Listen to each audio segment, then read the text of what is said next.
LCF.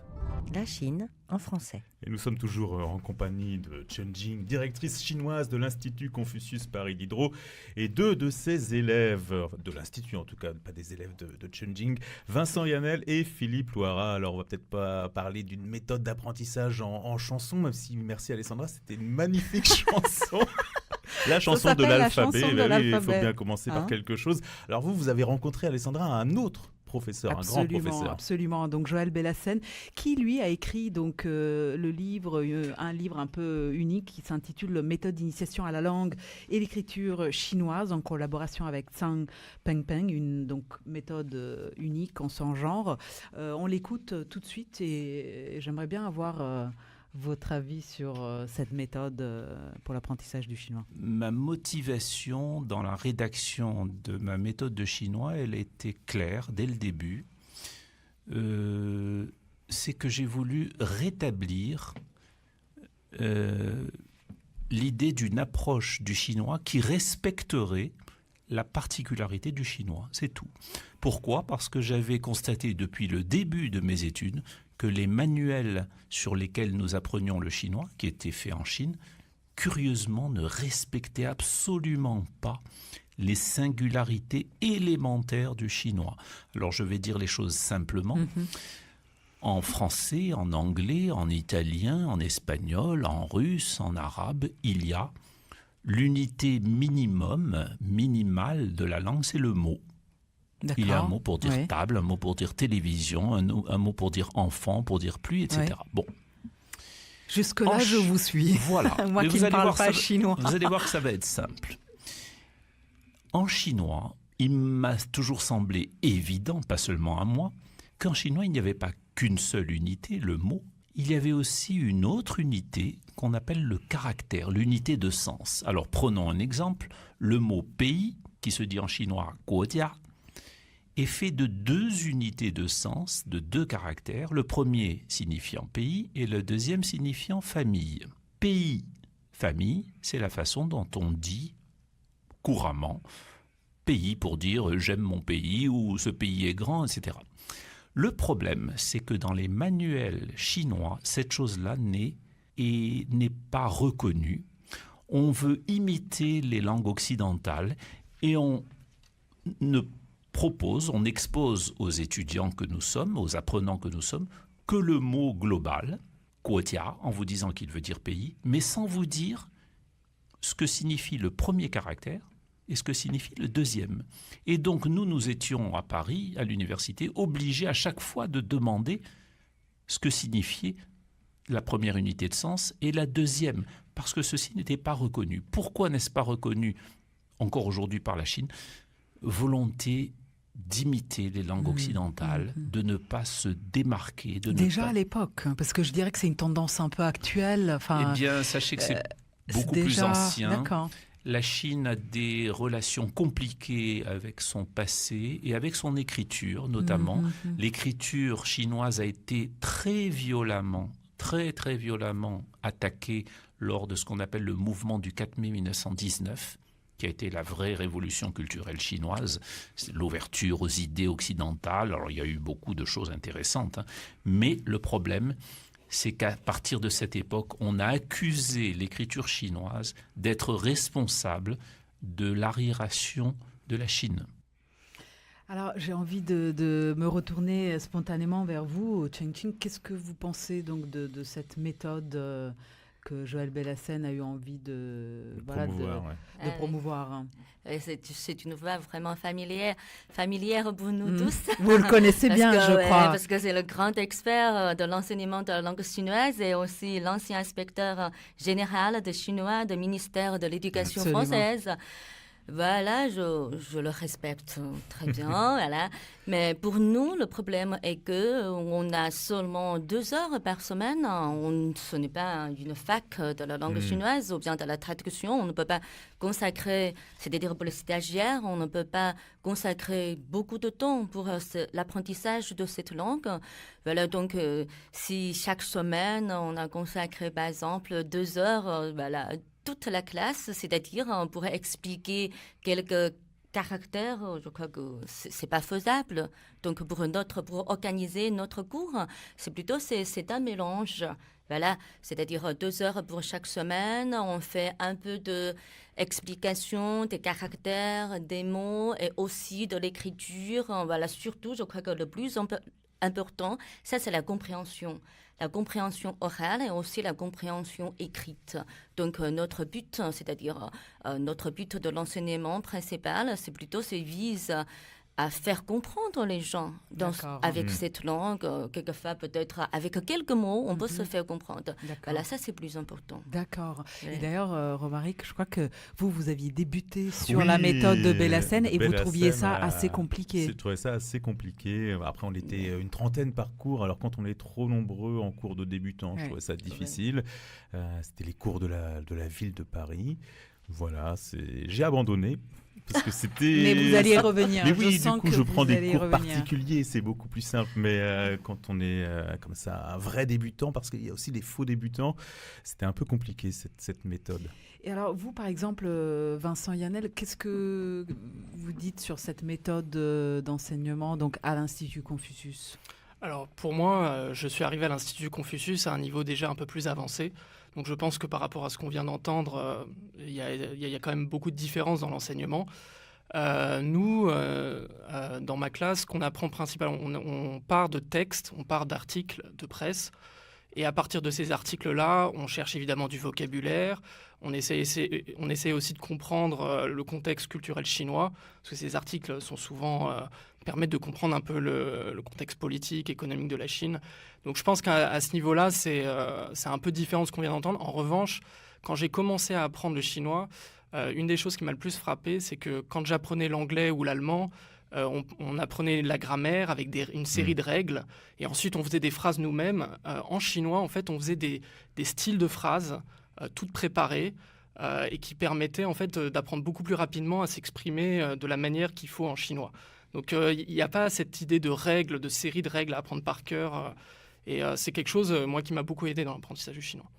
Une approche un peu différente. Ouais. Et vous, Philippe, alors vos premiers cours, c'était il y a 8 ans, 9 ans. Comment ça s'est passé ?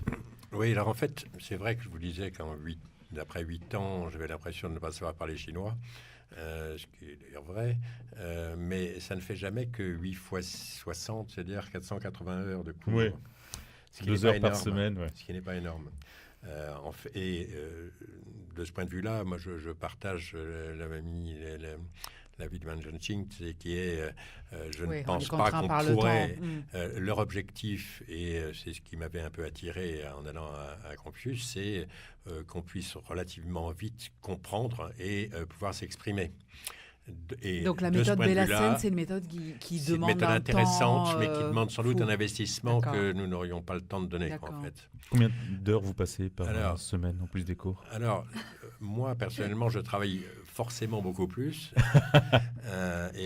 Je dirais que je travaille, je sais pas, 5-6 heures en plus, parce que à partir des cours, je fais un répertoire de ce qu'on a appris, je me sers de logiciels pour ensuite les mettre en forme, je me fais un document de révision. Donc, effectivement, je suis obligé de travailler pas mal. Simplement, je pense que si on veut apprendre le chinois, il faut être en Chine ou parler avec des Chinois. Je pense que 60 heures de cours par semaine ne suffit pas et que quand même l'essentiel, c'est de pouvoir apprendre en Chine ou apprendre avec des Chinois. Comme disait Manon, ouais. Elle a dit, j'ai jamais autant appris que sur place. Et en fait, c'est ce que je fais une fois par semaine. Je me promène avec un correspondant chinois ou une correspondante où je me promène pendant 2 heures dans Paris chaque semaine et en parlant 1 heure français, 1 heure chinois. Un certain nombre de passes qui me permettent de lui faire visiter les musées parisiens. Et donc, tout le monde y gagne. C'est super. Et vous, Vincent, plus que 6 heures, je pense, de chinois. Oui, en effet. En ce moment. Alors, en ce moment, oui, je travaille un peu 1 à 2 heures tous les jours. Donc je travaille beaucoup. Quand j'étais à Taïwan, on était plus sur du 4 heures, 5 heures par jour. Je ne travaillais pas à l'époque, donc je pouvais me permettre de passer autant de temps sur le chinois. J'en profite pour dire que le chinois, par rapport à une autre langue, c'est pas structurellement plus difficile, c'est surtout qu'il faut passer 2, 3, 4 fois plus de temps. parce qu'il y a beaucoup plus de choses nouvelles à apprendre. Comme quoi, par exemple le système des tons, le système d'écriture qui demande énormément de temps. Donc il y a une grosse barrière à l'entrée, je dirais. Mais une fois qu'on a passé tout ce temps-là, c'est une langue qui s'apprend comme une autre langue.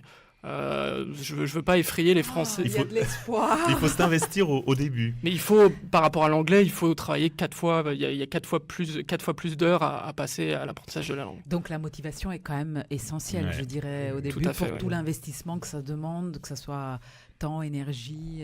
Et les tons, ça, parce qu'effectivement, nos collègues chinois ici à la radio, parfois, ils m'apprennent à prendre. Enfin, ils me disent, si tu le prononces avec ce ton, ça veut dire quelque chose. Si tu le prononces avec une autre tonalité, ça veut dire autre chose. Donc ça, c'est assez complexe. Alors les tons de tous les Français que j'ai rencontrés qui apprenaient le chinois, c'est quelque chose qui est souvent, je trouve, l'importance des tons est sous-estimée par beaucoup de Français. Quand on veut juste faire de la communication assez simple dans la rue, on peut se faire comprendre même en prononçant les tons incorrectement. En revanche, dès qu'on veut s'exprimer des idées plus difficiles, les tons deviennent indispensables parce qu'il est impossible de se faire comprendre avec des tons faux quand on exprime des idées un peu plus complexes. Donc je pense que les tons, c'est vraiment quelque chose sur lequel il faut vraiment... c'est pour moi la chose la plus dure. Est-ce qu'à un moment donné aussi, il faut passer ce barrage du ridicule? Parce que est-ce qu'il y a un moment où on se sent ridicule à prononcer tous ces tons? Moi, parfois, j'ai l'impression qu'ils s'engueulent. En fait, pas du tout. Non, mais c'est vrai. Alors, moi, quand j'ai commencé, j'hésitais pas dans ma chambre. J'avais un coloc, j'hésitais pas dans ma chambre à prononcer des tons tout forts. D'accord. J'avais pas peur du ridicule. D'accord. Et ensuite, les gens avec qui je communiquais, les Chinois sont très très patients. Sont des gens, quand vous parlez pas parfaitement la langue, ils vous aident. Donc, il n'y a pas de... Moi, j'ai jamais rencontré vraiment de situation difficile. Philippe Loara, je crois que vous vouliez rebondir sur les tons en chinois. Oui, parce que si je prends l'exemple de l'anglais, par exemple, les Français savent mal parler l'anglais. Oui, ils prononcent mal, Voilà. je suis d'accord. Mais non, Hello, how are you? My name is... Moi, je parle assez correctement l'anglais et j'ai un copain qui, lui, parle vraiment très mal. Mais il n'a aucun complexe. Et donc, dans les congrès, auprès de nos amis américains, il parlait avec plein d'accents, d'erreurs d'accent, mais les gens le comprenaient. Et au bout du compte, il progressait beaucoup plus que les gens qui ont peur du ridicule et qui, de ce fait, ne s'expriment pas et de ce fait, n'apprennent pas. Et je pense qu'en chinois, c'est pareil.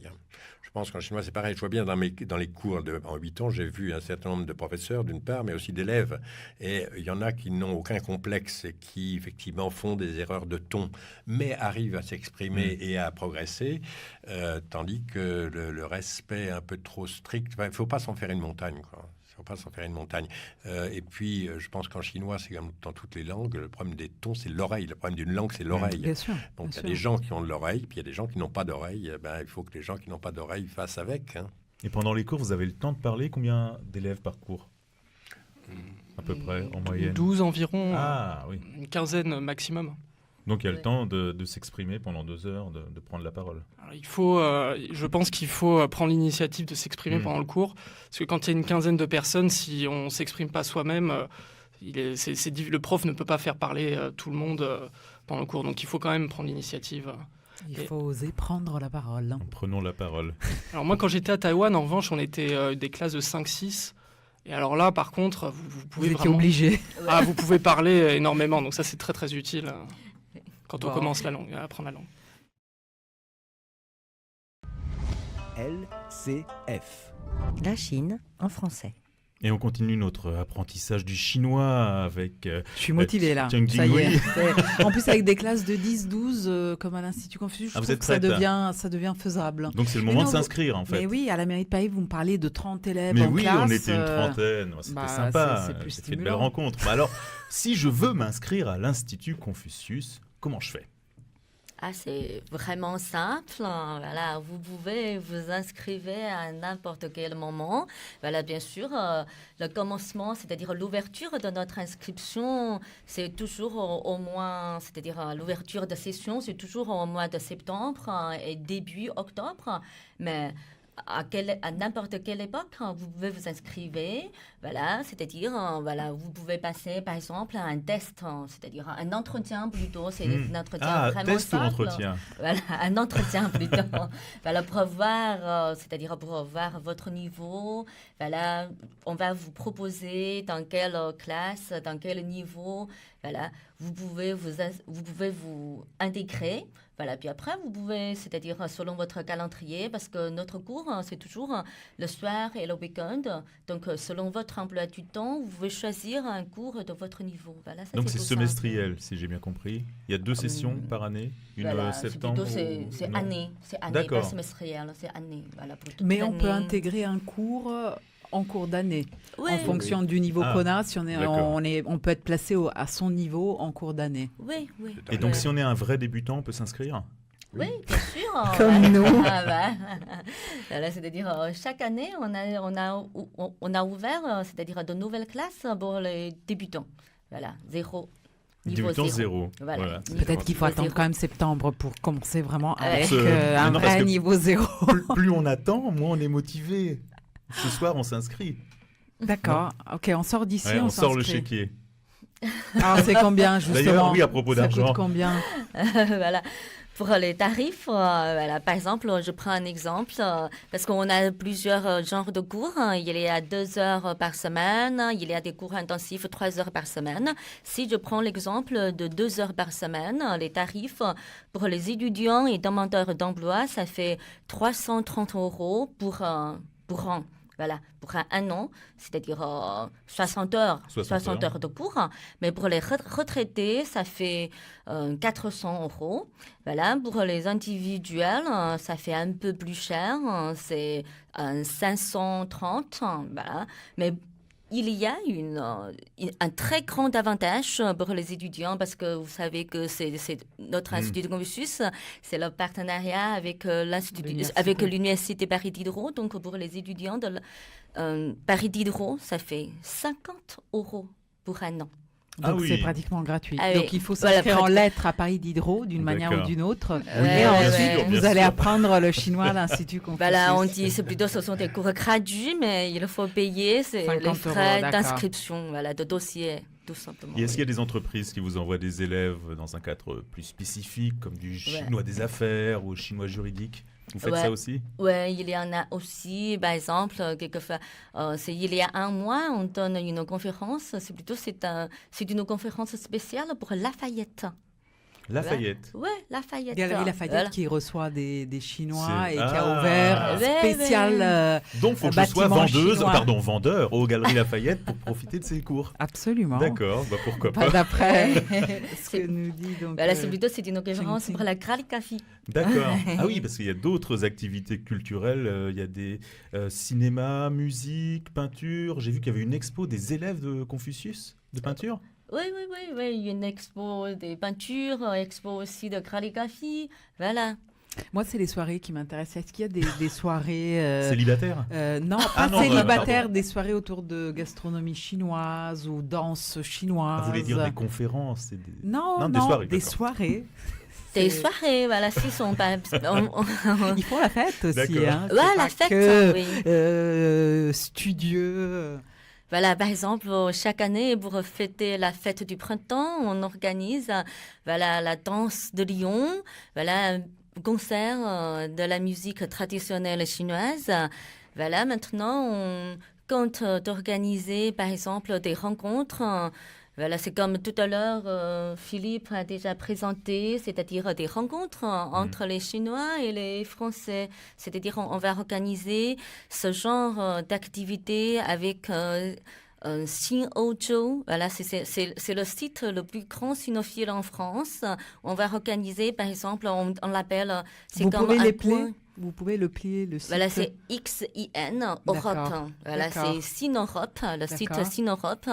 Par exemple, on va organiser un coin de la langue chinoise, c'est-à-dire pendant 1 heure, 30 minutes, on va consacrer à la langue chinoise. On parle seulement la langue chinoise. Voilà. Puis après, 30 minutes à la langue française. On ne parle que la langue française. C'est une rencontre entre les Chinois et les Français, on parle beaucoup, on fait des rencontres et on fait des activités ensemble. Et alors, si on ne peut pas se déplacer aux soirées, est-ce qu'il y a des visioconférences, les nouvelles technologies, vous en êtes dans l'apprentissage du chinois? À la nouvelle technologie, je crois qu'on le digital, le numérique. Voilà, sur Internet, il y en a, mais dans notre classe, on n'utilise pas beaucoup. D'accord. Voilà, mais il y a des sites. Vous n'êtes pas sur Sina Weibo, WeChat, WeChat, oui, voilà, ça c'est très chinois. J'imagine, oui, mais en tout cas, dans l'apprentissage, vous les utilisez pas au quotidien, les nouvelles technologies, les réseaux sociaux chinois. Pour l'apprentissage, on n'a pas imposé cette technique ou bien ce genre de technique, mais on va proposer aux élèves, par exemple, dans la classe, on va faire un extrait ou bien on va proposer ce site ou bien cette application pour les stagiaires, mais on n'impose pas. Alors Vincent, Philippe, quels sont vos projets en termes d'études du chinois prochainement? Les examens, par exemple, à part le concours au Quai d'Orsay. Alors, en ce qui me concerne, au mois de mai, je vais passer le HSK 6, donc j'espère pouvoir le réussir. Sinon, je compte continuer jusqu'au concours du Quai d'Orsay qui est en septembre. Donc vous reviendrez nous en parler. Mais oui. Avec grand plaisir. Donc le concours du Quai d'Orsay, c'est pour intégrer des postes de diplomatie en Chine. Alors en fait, c'est pour intégrer la diplomatie française. Avec possibilité, en fait, on peut choisir sa spécialisation, sa zone géographique de spécialisation. D'accord. Et ensuite, en fonction de vos capacités en langue, etc., vous pouvez être envoyé dans des ambassades en Asie, en Chine.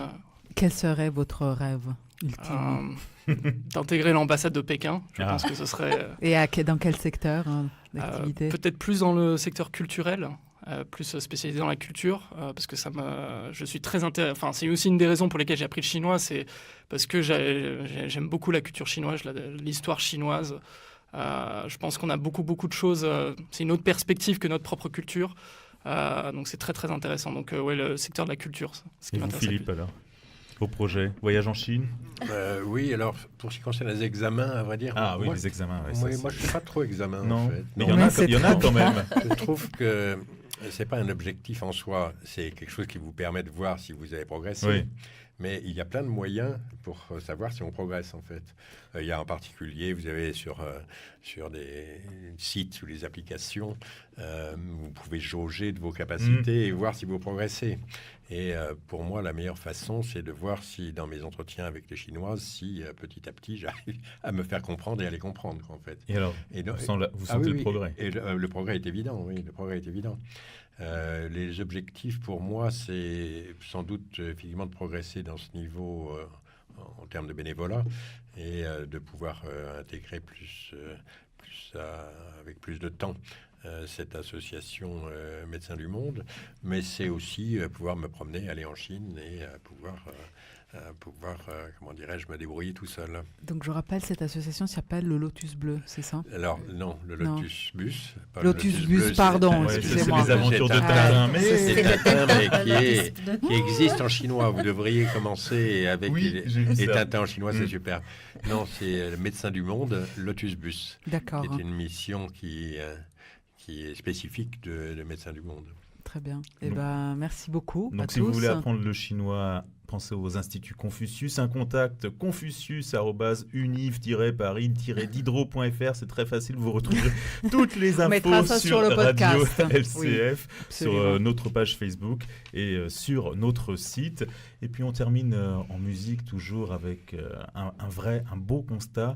Le paradis, il est chinois sur Radio LCF.